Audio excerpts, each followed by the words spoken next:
Hi everyone. So today I'm going to talk about PNG compression for Castle Story's voxel engine. So the first thing to know is that the larger islands that we work with right now can be more than 100 million voxels in volume, and so we wanted to be careful with how we managed memory and also the size on disk.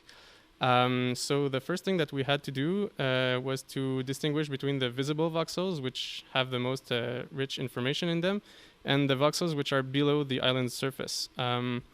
And actually, the system that we ended up with allowed us to mostly ignore the voxels that are invisible. So basically, we reduced the amount of voxels that we use to between 1 and 2 million, let's say. So those are the visible voxels in the typical large island.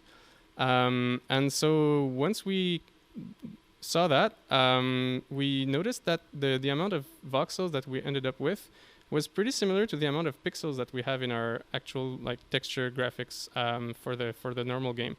And so we had an idea, and we decided to try to encode the voxel information in textures actually.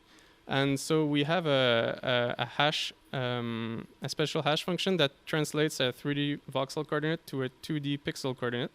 And this allows us, if we combine a bunch of textures together, we can actually come up with all the voxel information. So each voxel information stands in the equivalent of 1 pixel of all those textures together. And so we tried that, and as it turned out, it had a couple of good advantages. The first, more obvious one is that since we are now working with game textures, it's really easy to load and save in Unity. It pretty much comes for free. And also, one of the formats that Unity uses to encode the textures is the PNG format, which is by nature compressed. And so this means that if we only use half of the texture for our information, it's going to end up using only half the size on the disk. And also, it comes up with other nice compression properties that come pretty much for free to us. And we didn't have to work for it. So so that's one good thing. But really what took the cake for us and what we were the most excited with was the fact that having the voxel data in textures allowed us to... So we actually translated our most computation-heavy algorithms for the voxels in the CG shader language, and we now run them on the graphics card directly.